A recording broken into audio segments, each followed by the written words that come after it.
All right, boys and girls. Today we have joining us a mayor, you guys. He is the mayor of Jackson, Tennessee. His name is Mr. Scott Conger, and he has dedicated some time to talk to us about his career. So, Mayor Conger, let me first say thank you on behalf of the Boys and Girls Clubs of Southeast Louisiana for taking time out of your day just to talk to us about your career and what led you to this position. So, without further ado, I'm going to start with our first question.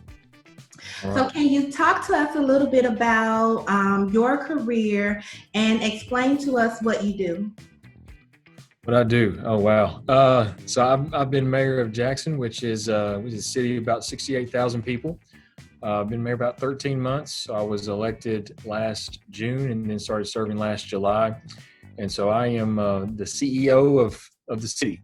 My responsibility is to oversee about 750 employees to make sure that our police department, fire department, streets, sidewalks, your trash pickup, all that stuff to make the city work is my responsibility.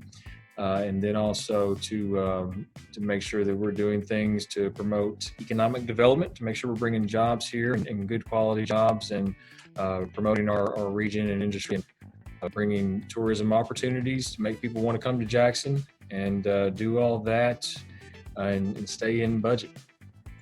Awesome, awesome. You got a lot on your shoulders. So, can you talk to us about what were your favorite subjects when you were in school? Oh gosh, when I was in school, probably social studies, and it was, English. I think especially once I got into high school with literature and composition and things like that. Okay. So our fire truck's right there. I was about to say, is it an emergency going on right now? Okay, awesome. So, talk to us about the different types of degrees or education that you have to have if someone was interested in becoming a mayor. Right. So you look at the very base requirements of running for office. You have to be 18. You have to be a citizen. You have to qualify for the ballot, which in Tennessee is getting 25 signatures of registered voters in wherever you're running. Now that's basic qualifications to run. Now to serve and to lead, I got a degree in history as my undergrad after I graduated high school, and then I have a master's in business administration. So being able to understand the different business aspects of city government, because even though government is different, it's not much different than business. I manage about a $75 million budget in our general fund with other different funds. Our complete budget is around $100 million is what I manage. And so it's my responsibility to make sure that we're using tax dollars wisely and providing those services and managing those funds. So understanding business, understanding people, understanding dynamics, and how all those things work is really important. Awesome. Okay. Can you talk to us about how your education prepared you for being the mayor of Jackson, Tennessee? Yes, so I think education is important. The things that you learn in school, I wasn't a fan of math growing up. I'll be honest, I didn't like it. It was too exact. One question. Can Yes. you tell us who helped you with your statistics while you was getting your business degree? I think it was Dr. Ian Scott helped me with my statistics. Maybe a little bit of Dr. Monica Scott may have helped me with my statistics in graduate school.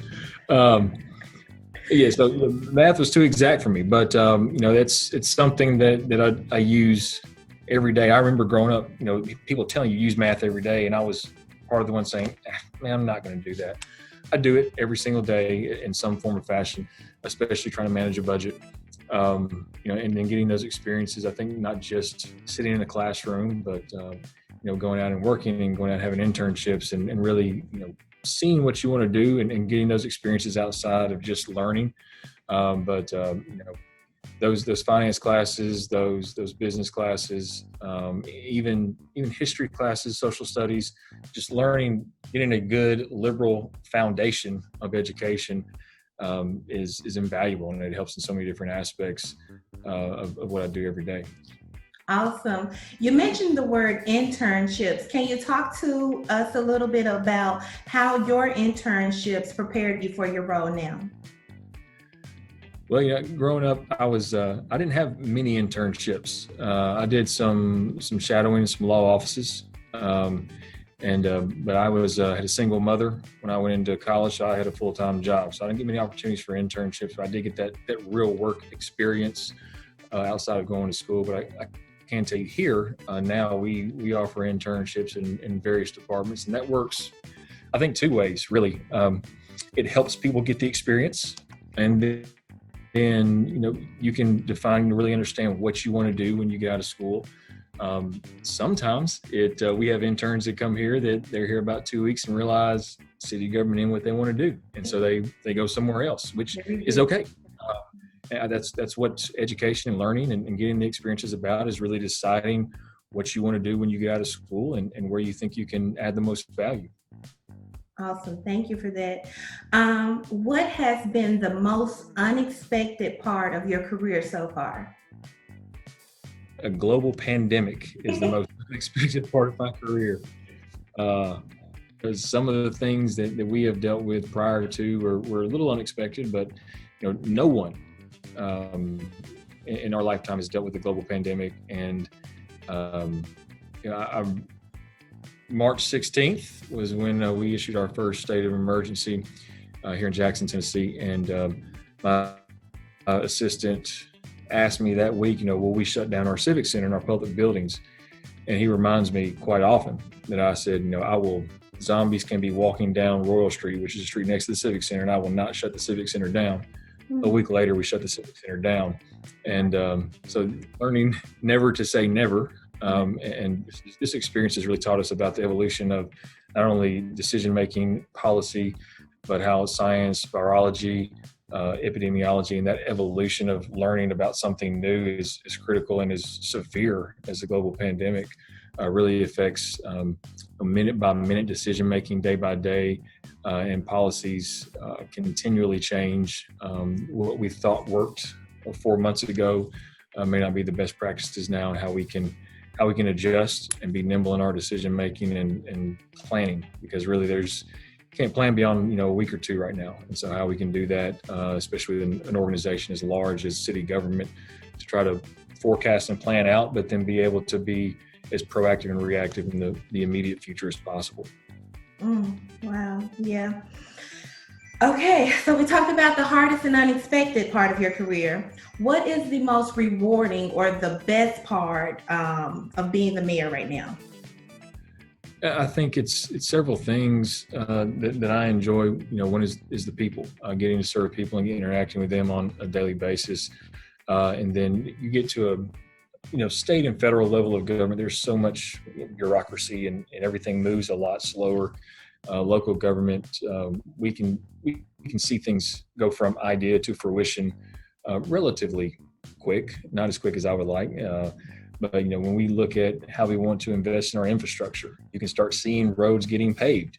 If we want to start investing in our parks, you can start seeing those parks come alive more. And so you can see your ideas become reality faster, and you see the direct impact you have on your city, on the communities that you serve, the neighborhoods, and then it all comes back to the people that I serve. Wow, I bet you that is very much rewarding. All right, so I'm gonna wrap it up with our last question. If a child came up to you to say, "Hey, Mayor Conger, I want to be a mayor when I grow up," what advice would you give that child? I would give the advice that I was given at a young age, that anything that you want to do, especially if you want to be mayor, remember what it's about. It's about serving people. It's about doing it for the right reasons. Mayors get names are in the news a lot. They're on TV a lot. Make sure if you want to do something that's going to be in a public role like this, that you're doing it for the right reasons, that you're doing it to serve people, to better the places that you live, and not doing it just to see your name in the paper, see your name on TV. Awesome, awesome. Well, boys and girls, that's our interview with Mayor Scott Conger of Jackson, Tennessee. Make sure that you check out all of our videos. We are interviewing people from all of the professions that we can think about. So we want to thank you again, Mayor Conger. We appreciate you taking the time to speak with us, and we wish you and your city all of the best and stay safe during this time. Okay. Thank you. You all too. All right. Wait.